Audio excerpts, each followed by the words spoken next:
ዛሬ ለየት ባለ ቪዲዮ ወደ እናንተ መጥቻለሁ። ይህ ምንድነው? እንዴት ሐሰተኛ ነቢያት ወይም ተኩላዎችን መለየት እንችላለን? ምክንያቱም ብዙዎቻችሁ እንዴት እንለያቸው? ሁሉም የሚመስሉ ሲታዩ በጣም ቅባት ያላቸው የተቀቡ መልካቸው ደስ የሚል የእግዚአብሔር ስራ በእነሱ እየተሰራ ነው። ብዙ ፈውሶች ይታያሉ፣ ታምራቶች፣ ድንቆች ይታያሉ። ይህንንም ስላየን እንዴት አድርገን ነው ሐሰተኛ ማለት የምንችለው? መጽሐፍ ቅዱስ ቢለንም በማቴዎስ ወንጌል ምዕራፍ 7 ላይ ከፍሬያቸው ታውቋቸዋላችሁ ቢለንም እንዴት አድርገን ፍሬያቸውን እንወቅ? ምክንያቱም ምን አይነት ናቸው አይታወቁም፣ ግልጽ የሆነ ነገር የላቸውም። እንዴት እንለያቸው ስላላችሁ ሰዎች ወይም ደግሞ ለምታስቡ ሰዎች ድንቅ የሆነ ሀሳብና መልእክት በአንድ ቪዲዮ በታገዘ መልኩ እንደዚህ አቀርብላችኋለሁ ማለት ነው። እናንተ እስከ መጨረሻው አብራችሁኝ እንድትቆዩ በጌታ ፍቅር ከወዲሁ አሳስባችኋለሁ። በቀጥታ ወደ ቪዲዮ እናልፋለን። ሁልጊዜ ስለዚህ ነገር ማውራ የሚመስላቸው ሰዎች አሉ። ኧረ እኔ ማውራው ማት ነገር አለኝ፣ ሳገኘው ግን አልምረውም። ምክንያቱም አንዳንድ ጊዜ ሐሰተኛ ነቢያትን የተቃወምኩባቸው ቪዲዮዎች ሀገር ስለሞሉ ቁጭ ብዬ ስራ ፈትቼ እነሱን ስቃወም ሙሉ ይመስላቸዋል። እነሱም ኖ ሳገኘው ነው። አሁን እኛ ስንማር ከረምንና በመደዳ ይህንን ቪዲዮ ብቻ እያያችሁ ከሆነ ያለፉትን እዩ። ስንማር ከርመን እናንተ ጋር ደረስን። ይሄ ነው ሐሰተኞች። ይሄ ነው ከባድ ያደረገው። ሶሪ ሐሰተኞች በውጫዊ መልክ አይለዩ። ሐሰተኛ በውጫዊ ገጽታ አይለይም። ታዲያ ምን አድርግ ነው የምትል? ሰንጥቀን እንትን እናድርገው። ቆይ በውጫዊ መልክ ሐሰተኞች ጥንትም ዛሬም፣ ስሙ ወገኖቼ፣ ሐሰተኛ መልእክተኞች፣ ሐሰተኛ ሰራተኞች ጥንትም ዛሬም መልክን በማስመሰል ነው የሚመጡት። መልክን ያስመስሉታልና መልኩን አይተህ ሐሰተኛ ነው ማለት አችልም።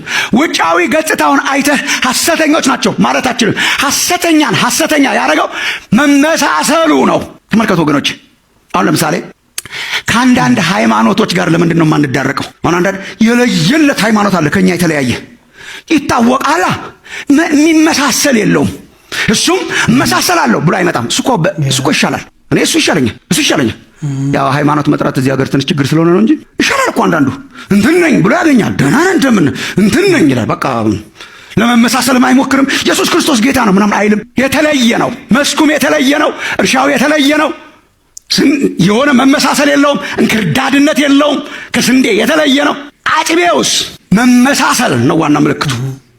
የአጭበርባሪዎች ዋና እንትን ሐሰተኛ የተባሉት ሱዶ የሆኑት የውሸት መልእክተኞች፣ ሐሰተኛ ሰራተኞች፣ ሐሰተኛ መምህራን፣ ሐሰተኛ ነቢያትን አደገኛ ያደረገው ለብሰው መምጣት ይችላሉ። ውጫዊ ገጽታ ከየት አገኘ ነው? ቁጥር 15 መጽሐፋችሁን ተመልከቱ። የበግ ለምድ ለአዲስ አበባ ልጅ አያውቅ ይሆናል። ልብስ ነው። እሺ ላይ ድርብ የሚደረግ ማለት ነው። ይሄ አሁን ገጠር ስትሄዱ ምናምን አይታችሁ እንደሆነ ልብሳቸውን ለብሰው እረኞቹ የገጠር ሰዎች እንዳይበርዳቸው ለምድ ማለት ይሄ የቆዳው ማለት ነው። የበጉን ቆዳ ይለብሱታል። በደንብ የተሰራ ለምድ ነው። ላይ ይለበሳል ለሙቀት። የበግ ልብስ፣ የበግ መጎናጸፊያ። በግ ሆነው አይደለም፣ በግ አይደሉም። ልጅን ወንድሜ፣ የበግ ልብስ የበግ ለምድ ለብሰው ከሚመጡባችሁ በውስጣቸው ግን ነጣቂዎች ተኩላዎች ከሆኑ ተጠንቀቁ። ሐሰተኛ አሰራር አንዱ ምልክቱ ምንድን ነው? በጣም መጠንቀቅ ያለብን ውጫዊ ገጽታውን ከክርስቶስ ነገር ጋር ማመሳሰል ይችላል። አትለየውም። ተኩላ ነኝ እያለ ከመጣ ትጠነቀቃለህ። ተኩላ ነኝ እያለ አይመጣም። ምንድን ነው ለመምሰል ይሞክሩ? በግ። ያ በቀደም ስናወራለት የነበር በግ ኢኖሰንት፣ ማይጎዳ በግ መሳይ፣ የበግ ለምድ የለበሰ አነጋገር፣ ቋንቋ፣ ስታይል የኮረጀ በቃል የክርስቶስ የሚመስል ቃል የሚናገር ከበጎቹ አንዱ የሚመስል ከበጎቹ አንዱ መስሎ የሚመጣ ሐሰተኛ ትምህርትን ለምንድን ነው አደገኛ የሆነው? በጣም መጠንቀቅ ያለብን። እኛን ነው የሚመስሉት፣ ልክ እንደኛ ናቸው በስታይል። ሁለተኛ ቆሮንቶስ ምዕራፍ 11 አነብላችኋለሁ። መምሰል ነው ዋና ምልክቱ። ለዚህ ነው ወገኖቼ መምሰል። አሁን ሁለተኛ ቆሮንቶስ ሌላ ወንጌል፣ ሌላ ኢየሱስ፣ ልዩ መንፈስ፣ ሌላ ወንጌል የሚሰብኩ አሉ ይላቸውና ባህሪያቸውን ሲናገር ቅዱስ ጳውሎስ ሁለተኛ ቆሮንቶስ ምዕራፍ 11 ቁጥር 13 ጀምሮ ሁለተኛ ቆሮንቶስ ምዕራፍ 11 ቁጥር 13 እንደነዚህ ያሉ ሰዎች ይሲ ሌላ ወንጌል፣ ሌላ ኢየሱስ ነው የሚሰብኩት። ሌላ ወንጌል ነው፣ ሌላ ኢየሱስ ነው፣ ልዩ መንፈስ ነው። ግን ለዘን ቁጥር 13 ሁለተኛ ቆሮንቶስ 11 እንደነዚህ ያሉ ሰዎች አይገርምም? ስለ እግዚአብሔር ባይብላችሁን ወይ እዚህ ስክሪን ላይ ተመልከቱ። እኔ ቀይ ላረግበት ሞክሬያለሁ ባይብሉ ላይ ሁለተኛ ቆሮንቶስ 11:13 እንደነዚህ ያሉ ሰዎች ተመልከት፣ እንደነዚህ ያሉ ሰዎች የክርስቶስን ሐዋርያት እንዲመስሉ ሌላ ወንጌል እኮ ነው የሚሰብኩት፣ ሌላ መንፈስ ነው፣ ሌላ ኢየሱስ ነው። ግን እነኚህ የክርስቶስን ሐዋርያት እንዲመስሉ ራሳቸውን እየለወጡ ውሸተኞች ሐዋርያትና ተንኮለኞች ሰራተኞች ናቸው። ተንኮለኞች ሰራተኞች ናቸውና ይህም ድንቅ አይደለም ይልና ቅድም የጠቀስኩላችሁ አባታቸውን ይጠራዋል። ይህም ድንቅ አይደለም፣ ሰይጣን ራሱ የብርሃንን መልአክ እንዲመስል ራሱን ይለውጣልና። አይገርምም? መምሰል፣ መለወጥ። እንግዲህ አገልጋዮቹ የእሱ ማለት ነው፣ አገልጋዮቹ ደግሞ የጽድቅን አገልጋዮች እንዲመስሉ ራሳቸውን ቢለውጡ ታላቅ ነገር አይደለም ይላል ጳውሎስ። ራሱ አባታቸው ራሱን ለዋጭ ስለሆነ ይለውጣሉ። ለምን? ለመምሰል። ክርስቶስን ሐዋርያት ለመምሰል ይለውጣሉ። አገልጋዮቻቸው የጽድቅ አገልጋዮች ለመምሰል ይሞክራሉ። መምሰል አለው። ውጫዊ ገጽታው ጽድቅ ያለበት ይመስላል። ውጫዊ ገጽታው እግዚአብሔር ያለበት ይመስላል።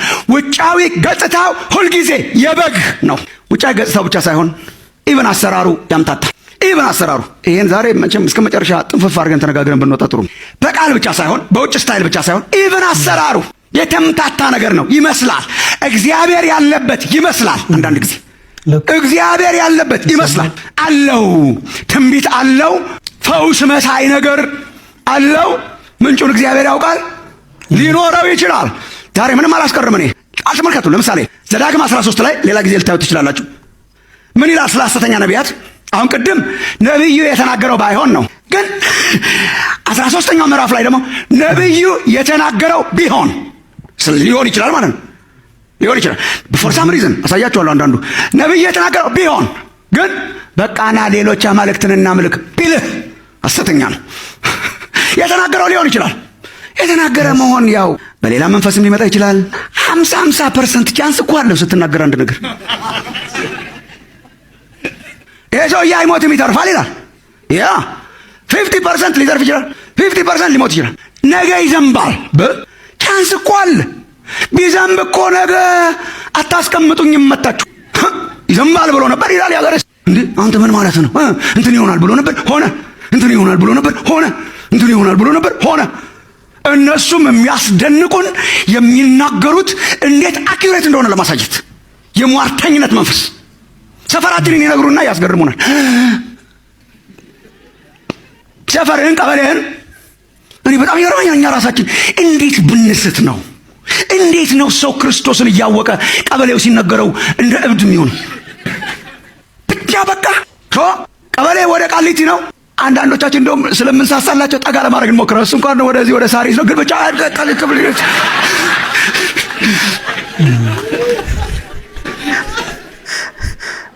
አለ እኮ ቻንስ። ሰው የሚቆምረው እኮ ቻንስ ስላለው ነው። ቻንስስ አር ቁማሩ ይደርሰዋል። ቻንስስ አር ይበላል። ችግሩ ነው ሲበሉ ይጠፋሉ። በጣም ብዙ ሰሞኑን የሚያጋጠመን ነገር ስላለ ነው ይሄን መንገራችሁ። ይሆናል ያሉት ሳይሆን ሲቀር በአካባቢው የሉም። ሲሆን ደግሞ 50% 50 ስትፈጸም መከራ ያበላል። እኔ ነኝ ብሎ ሳይሆን ሲቀር የለም በሰፈሩ። ታምራት ሊያረጉ ይችላሉ። ሊመስል ታምራት መሳይ ይኖራል። ትንቢት አልተናገርንም። እንመጣበታለን እኮ ኔክስት ዊክ። ትንቢት አልተናገርንም። በስምህ እውነተኛ ነው፣ በስሙ ነው። ውሸተኞች ትንቢት ሊናገሩ ይችላሉ። መገለጥ መሳይ ሊያመጡ ይችላሉ። ታምራት መሳይ ሊሆን ይችላል። በሁለተኛ ጢሞቴዎስ ምዕራፍ 3 ላይ በአዲስ ኪዳን ያሉ ሐሰተኛ ሰራተኞችን ጳውሎስ ሙሴን የተቃወሙት በፈርዖን ቤተ መንግስት ውስጥ ሙሴን ከተቃወሙት ሐሰተኞች ጠንቋዮች ጋር ያመሳስላቸው። ሙሴን እንደተቃወሙት አሁንም ይቃወማሉ ብሎ ሙሴን የተቃወሙት እኮ ካውንተርፊት የሆነ ነገር በማድረግ ነው። እባብ ሲያረገው እባብ ያረገዋል። ይችላል እንዴ? መጨረሻው ምንድነው ነው? በኋላ መጣበታለሁ እንጂ የተኮረጀ የሚመስል እግዚአብሔር የሚመስል ስራ፣ እግዚአብሔር የሚመስል ነገር፣ እግዚአብሔር የሚመስል ትንቢት፣ እግዚአብሔር የሚመስል በግ ተመሳስሎ ቢኬርፉ ሊመሳሰሉ ስለሚችሉ የሰራ የመሰለ ሁሉ ከእግዚአብሔር አይደለም። ክሊር የሆነ ሀሳብ ነው መምህር እንግዲህ ዶክተር ማሙሻ ሊነግረን የወደደው። አሁን በደንብ ግልጥ ሆኖላቸዋል ብዬ አስባለሁ። የበግ ለምድ ለብሰው ከሚመጡባቸው ከሐሰተኞች ተኩላዎች በውስጣቸው ግን ይላል በውስጣቸው ወልቭ ናቸው ወይም ደግሞ ነጣቂ ተኩላ ናቸው ማለት ነው። ከበጎች መካከል አድብቶ እንደሚወስደው ተኩላ እንደዛ ናቸው ነው። ነፍሳችሁን ሊያጠፉ ወደ ገሃነም ሊወስዱ ነው የሚሹ። ልክ ሐዋርያው ቅዱስ ጳውሎስ በተሰሎንቄ መልእክቱ ማለት ነው ምዕራፍ 2 ቁጥር 9 ላይ እንዳለው አይ ቲንክ ሁለተኛ ተሰሎንቄ ላይ ምንድነው ያለው?